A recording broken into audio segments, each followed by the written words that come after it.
स्वागत है। पिछले अध्याय रिफाइनमेंट में हमने देखा कि कैसे एक अच्छे विचार को तराशा जाता है। आज हम उस यात्रा को आगे बढ़ा रहे हैं और अध्याय 5 प्रोटोटाइपिंग की दुनिया में उतर रहे हैं। हाँ, आज का हमारा मिशन ये समझना है कि डिजाइन की दुनिया में प्रोटोटाइपिंग असल में है क्या। मतलब ये सिर्फ एक मॉडल या सैंपल बनाने से कहीं ज्यादा है। अच्छा। ये अपने विचारों को आजमाने, उन्हें परखने, उनकी कमियों को समझने और ये देखने का एक तरीका है कि कागज पर शानदार लगने वाला आइडिया असल दुनिया की मुश्किलों का सामना कैसे करेगा। इसे समझने के लिए हमारे स्रोतों में एक बेहतरीन उदाहरण है। सोचिए, एक जापानी रेस्टोरेंट खुल रहा है जिसका नाम है सुनामी। अब ये नाम वो बहुत शक्तिशाली है, लेकिन इसके साथ एक संवेदनशील इतिहास भी जुड़ा है। बिल्कुल। तो एक डिजाइनर इसकी पहचान कैसे बनाएगा? यही प्रोटोटाइपिंग की भूमिका शुरू होती है। बिल्कुल। डिजाइन टीम ने सिर्फ एक लोगो नहीं बनाया, उन्होंने कई रास्ते तलाशे। जैसे एक प्रोटोटाइप जापानी झंडे के लाल गोले से प्रेरित था, बहुत ही सरल और पहचानने योग्य। दूसरा सुशी के ताजे रंगों, गुलाबी और हरे को लेकर बनाया गया था, जो खाने की ताजगी दिखाता। एक और प्रोटोटाइप वो पारंपरिक कैलीग्राफी के ब्रश स्ट्रोक्स पर आधारित था, जो कला और संस्कृति को दर्शाता। तो उन्होंने हर विचार का एक छोटा सा रूप बनाकर देखा। हाँ, कि कौन सा भाव सबसे सही बैठता है, ताकत या शांति, परंपरा या आधुनिकता। प्रोटोटाइपिंग ने ही उन्हें इन सवालों के जवाब खोजने में मदद की। ठीक है, तो चलिए इसे और गहराई से समझते हैं। मतलब एक वर्केबल आइडिया मिल जाना मंजिल नहीं, बल्कि सफर की शुरुआत है। सही कहा। उस आइडिया को असल रूप देना होता है, उसे विकसित करना होता है, ताकि वो अंतिम परिणाम तक पहुंच सके। सही कहा। प्रोटोटाइपिंग इसी का एक मौका है। ये एक तरह का रियलिटी चेक है। कागज पर जो अच्छा लग रहा है, क्या वो असल में काम करेगा? क्या वो देखने में वैसा ही असर डालेगा जैसा हम सोच रहे हैं? बेसिकली ये वो पुल है जो सोच और हकीकत को जोड़ता है। और यहीं पर हमारे श्रोते एक बहुत ही दिलचस्प विचार सामने रखते हैं, डिजाइन वोकैबुलरी या डिजाइन की अपनी भाषा। लेकिन एक सवाल है, क्या एक आम दर्शक इन बारीकियों को समझता है? ये एक बहुत अच्छा सवाल है। क्या अलग अलग स्टाइल का फर्क उन पर भी असर डालता है जिन्हें इस इतिहास के बारे में नहीं पता? और इसका जवाब है हाँ, बिल्कुल असर डालता है, भले ही उन्हें इसका एहसास ना हो। सोचिए आजादी शब्द को, अगर मैं इसे 1960 के दशक की साइकेडेलिक शैली में लिखूं, घुमावदार, बहते हुए अक्षर, चटक नारंगी और बैंगनी रंग। अच्छा। तो आपके मन में व्यक्तिगत स्वतंत्रता, रचनात्मकता, एक तरह की आध्यात्मिक मुक्ति की भावना आएगी। सही है। अब उसी आजादी शब्द को मैं सोवियत युग के प्रचार पोस्टर की शैली में लिखूं, मोटे सख्त अक्षर, सिर्फ लाल और काला रंग, तो वही शब्द अब एक राजनीतिक संघर्ष, एक सामूहिक क्रांति की कहानी कहने लगता है। वाह। दर्शक को शायद साइकेडेलिक या सोवियत कंस्ट्रक्टिविज्म का नाम ना पता हो, लेकिन वो उस डिजाइन से जुड़ी भावनाओं को महसूस जरूर करेगा। वाह, तो इसका मतलब ये है कि कोई भी शब्द अपने आप में पूरा नहीं होता, उसका असली मतलब डिजाइन की भाषा से ही तय होता है। बिल्कुल।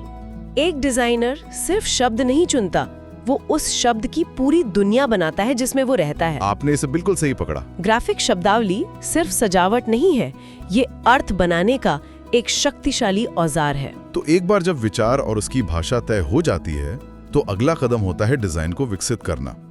और यहाँ हमारे स्रोत एक बात पर बहुत जोर देते हैं, सुसंगतता यानी कंसिस्टेंसी। हाँ, एक जैसी पहचान बनाए रखना।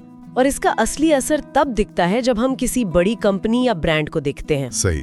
जब किसी ब्रांड के संदेश में उसके लोगो से लेकर उसकी वेबसाइट, उसकी पैकेजिंग, उसके विज्ञापनों तक एक रूपता नहीं होती, तो दर्शक के मन में भ्रम पैदा होता है।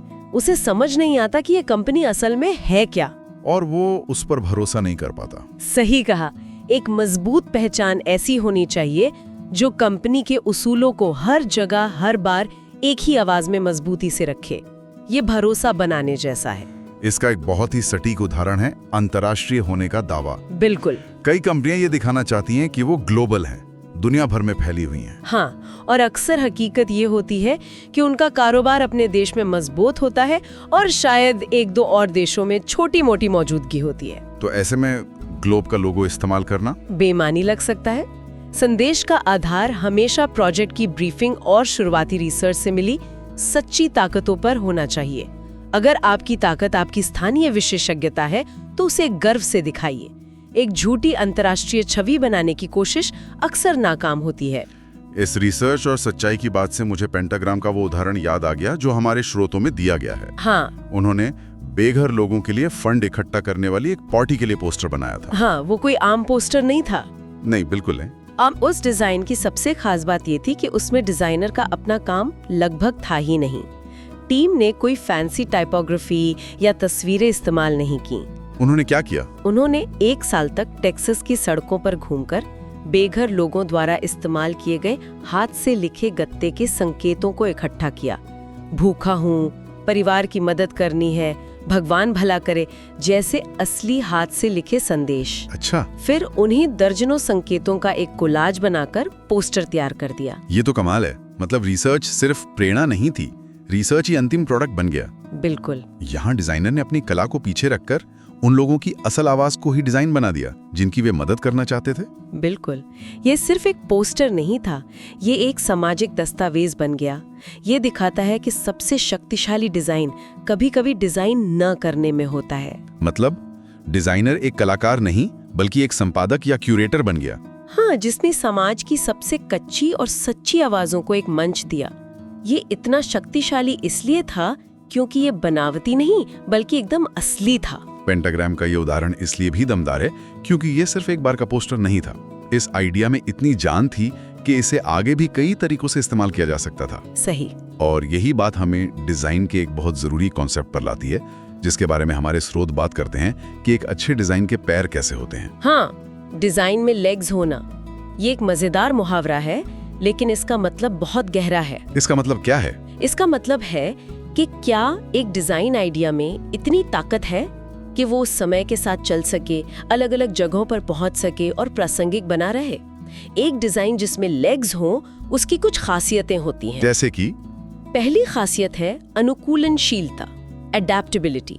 मतलब क्या वो डिजाइन हर साइज और हर जगह फिट हो सकता है? सही। क्या आपका लोगो एक छोटे से ऐप आइकॉन में भी उतना ही पहचाने योग्य है जितना एक विशाल बिलबोर्ड पर? क्या आपका कलर पैलेट वेबसाइट पर भी उतना ही अच्छा लगता है जितना प्रिंटेड ब्रोशर में? एक अच्छा डिजाइन गिरगिट की तरह होता है जो अपना माहौल बदलने पर भी अपनी पहचान नहीं खोता। दूसरी खासियत बताई गई है कहानियां, स्टोरीज। इसका मतलब क्या ये है कि डिजाइनर को शुरुआत में ही सीक्वल की प्लानिंग करनी पड़ती है? हाँ, एक तरह से हाँ। एक अच्छा डिजाइन एक पूरी कहानी का सिर्फ पहला पन्ना होना चाहिए, ना कि पूरी किताब। अच्छा। उसमें भविष्य की संभावनाओं की बीज होने चाहिए। क्या आप उस डिजाइन के एलिमेंट्स का इस्तेमाल करके नए प्रोडक्ट्स या नए अभियान बना सकते हैं? क्या वो एक ऐसी दुनिया बनाता है जिसमें और भी कहानियां कही जा सके? और तीसरी है लचीलापन, फ्लेक्सिबिलिटी।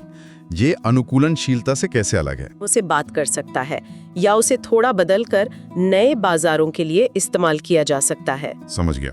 या आमतौर पर ऐसे एलिमेंट्स का इस्तेमाल करता है जो सार्वभौमिक हों और जो जल्दी पुराने न हों। मिसेस मैसी के फूड प्रोडक्ट्स का उदाहरण इस पे एकदम सटीक बैठता है। उनके डिजाइनरों ने बहुत ही सरल लेकिन शानदार काम किया। हाँ, उन्होंने किचन के बर्तनों, चम्मच, कांटा, चाकू, विस्क का एक सुंदर पैटर्न बनाया। और वो पैटर्न सिर्फ उनके जैम और अचार की पैकेजिंग पर ही नहीं है। नहीं, वही पैटर्न उनकी पूरी पहचान बन गया है। जब उन्हें क्रिसमस के लिए एक प्रमोशनल कार्ड बनाना था तो उन्होंने कोई नया डिजाइन नहीं बनाया, उन्होंने उसी पैटर्न का इस्तेमाल किया। हाँ, उन्होंने उन्हीं बर्तनों के पैटर्न को एक क्रिसमस ट्री के आकार में सजा दिया। ये लेग्स वाले डिजाइन का बेहतरीन उदाहरण है। एक ही विचार अलग अलग रूपों में, लेकिन पहचान वही की वही रहती है। वो मजबूत है, लचीला है और एक कहानी कहता है, घर के बने प्यार से तैयार किए गए खाने की कहानी। तो अब तक हमने समझा कि प्रोटोटाइपिंग क्यों जरूरी है, लेकिन ये होता कैसे है? ये कोई एक चीज नहीं है। नहीं। हमारे स्रोत बताते हैं कि इसके कई रूप हो सकते हैं जो इस बात पर निर्भर करते हैं कि आप क्या परखना चाहते हैं। हाँ, डिजाइनर अपने टूल बॉक्स में कई तरह के प्रोटोटाइप रखते हैं। सबसे बुनियादी और शायद सबसे जरूरी है स्केचिंग, कागज पर फटाफट आइडिया उतारना। हाँ, ये विचारों को तेजी से कागज पर उतारने का एक सस्ता और असरदार तरीका है। तो ये डिजाइन प्रक्रिया का वो हिस्सा है जहाँ सब कुछ गंदा, मैला और फटाफट होता है। बिल्कुल, यहाँ परफेक्शन की जरूरत नहीं होती। यहाँ बस ये देखा जाता है कि एलिमेंट्स कहाँ रखे जाएं। लोगो ऊपर होगा या नीचे, तस्वीर बाईं तरफ होगी या दाईं तरफ। दर्जनों स्केच बनाकर आप बहुत जल्दी ये समझ सकते हैं कि कौन सा लेआउट काम कर रहा है और कौन सा नहीं। फिर आता है मॉडल। ये डिजाइन का एक 3D रेप्लिका होता है। तो क्या इसका मतलब है कि एक फोन डिजाइनर पहले लकड़ी या मिट्टी का फोन बनाकर देखता है कि वो हाथ में कैसा लगता है? हाँ बिल्कुल। या फिर एक नई बोतल का डिजाइनर उसे 3D प्रिंट करके देखेगा कि उसे पकड़ना कितना आसान है या वो दुकान की शेल्फ पर कैसी दिखेगी। मॉडल हमें किसी चीज के आकार, वजन और बनावट का एहसास देता है जो एक 2D ड्राइंग कभी नहीं दे सकती। इसी से जुड़ा एक और शब्द है मकेट। ये मॉडल से कैसे अलग है? मकेट भी एक 3D रेप्लिका होता है, लेकिन आमतौर पर ये स्केल डाउन यानी छोटे आकार का होता है और इसका मुख्य उद्देश्य यह दिखाना होता है कि कोई चीज अपनी असली लोकेशन में कैसी दिखेगी। अच्छा, जैसे किसी पार्क में लगने वाली मूर्ति। सही पकड़ा। उसका एक छोटा मकेट बनाकर उस जगह पर रखकर देखा जाता है कि वो पेड़ों और इमारतों के साथ कैसी लग रही है, या उस पर दिन के अलग-अलग समय में रोशनी कैसे पड़ेगी। आर्किटेक्चर में इसका बहुत इस्तेमाल होता है। और एक खास तरह का प्रोटोटाइप है प्रिंटर की डमी। Printers dummy. ये सिर्फ प्रिंट होने वाली चीजों जैसे किताबों या मैगजीन के लिए होता है। सही। ये किताब का एक फुल स्केल मॉकअप होता है जिसमें पन्ने खाली होते हैं, लेकिन उसमें कागज, कवर और बाइंडिंग वही इस्तेमाल होती है जो फाइनल प्रोडक्ट में होगी। इसका क्या महत्व है? मुझे याद है अपने करियर की शुरुआत में मैंने एक प्रिंटर डमी को नजरअंदाज कर दिया था। मैंने सोचा कागज का वजन ही तो है, क्या फर्क पड़ेगा। और फिर? और जब फाइनल किताब छपकर आई तो उसका कवर इतना मोटा और सख्त था कि किताब ठीक से खुल ही नहीं रही थी। एक छोटी सी चूक ने पढ़ने के पूरे अनुभव को बर्बाद कर दिया। ये तो बहुत बड़ा सबक है। मतलब ये सिर्फ कागज और वजन के बारे में नहीं है, ये इस बारे में है कि पाठक किताब को हाथ में लेकर कैसा महसूस करेगा। बिल्कुल। क्या पन्ने पलटने में मजा आएगा? क्या कवर हाथ में अच्छा लगेगा? ये डिजाइन का वो हिस्सा है जो सीधे तौर पर हमारे छूने के अनुभव से जुड़ा है, अच्छे से दिखाता है। उनके स्रोतों में हम देख सकते हैं कि कैसे शुरुआती हाथ से बने कॉन्सेप्ट स्केच, जिसमें स्टोर का लेआउट और फील दिखाया गया है, धीरे धीरे विकसित होते हैं। फिर वे ज्यादा विस्तृत रंगीन विजुअलाइजेशन में बदलते हैं और अंत में एक यथार्थवादी 3D रेंडरिंग में, जो लगभग एक तस्वीर जैसा दिखता है। ये दिखाता है कि प्रोटोटाइपिंग ने विचारों को हकीकत में बदलने में कैसे कदम दर कदम मदद की। तो आज की चर्चा का सार ये है कि प्रोटोटाइपिंग डिजाइन प्रक्रिया का एक बेहद जरूरी और गतिशील चरण है। ये कोई ऐसा कदम नहीं है जिसे जल्दबाजी में पार कर लिया जाए। नहीं, बिल्कुल नहीं। बल्कि ये सोचने, परखने, गलतियां करने और सुधारने का एक दौर है, जहां एक विचार अपनी असली काबिलियत साबित करता है और अपनी आवाज पाता है। इसे एक और नजरिए से देखें तो प्रोटोटाइपिंग असल में एक बातचीत है, डिजाइनर और आइडिया के बीच, आइडिया और मटेरियल के बीच, और अंत में डिजाइन और उसके दर्शकों के बीच। सही। हर प्रोटोटाइप कुछ नया सिखाता है, कुछ नए सवाल खड़े करता है और डिजाइन को बेहतर और मजबूत बनाता है। ये अध्याय 5 प्रोटोटाइपिंग पर हमारी गहन चर्चा थी। अगर ये ऑडियो विश्लेषण पसंद आया और कोई इस किताब को खरीदना चाहता है तो स्क्रीन पर दिख रहे QR कोड को स्कैन कर सकते हैं या नीचे दिए गए लिंक पर जा सकते हैं। और इस तरह की सामग्री के लिए डेडिकेटेड डिजाइनर पॉडकास्ट सीरीज को फॉलो करना ना भूलें। अगली बार मिलते हैं अगले अध्याय इम्प्लीमेंटेशन के साथ, जहां हम देखेंगे कि ये सब कुछ हकीकत में कैसे बदलता है। जाते जाते एक विचार छोड़ जाते हैं। प्रोटोटाइपिंग अक्सर डिजाइन की कमियों को उजागर करती है, जो अच्छी बात है, लेकिन एक डिजाइनर एक प्रोटोटाइप को परफेक्ट बनाने की अपनी इच्छा और प्रोजेक्ट को समय पर और बजट में आगे बढ़ाने की व्यावहारिक जरूरत के बीच संतुलन कैसे बनाता है। एक प्रोटोटाइप कब पर्याप्त रूप से अच्छा माना जाता है?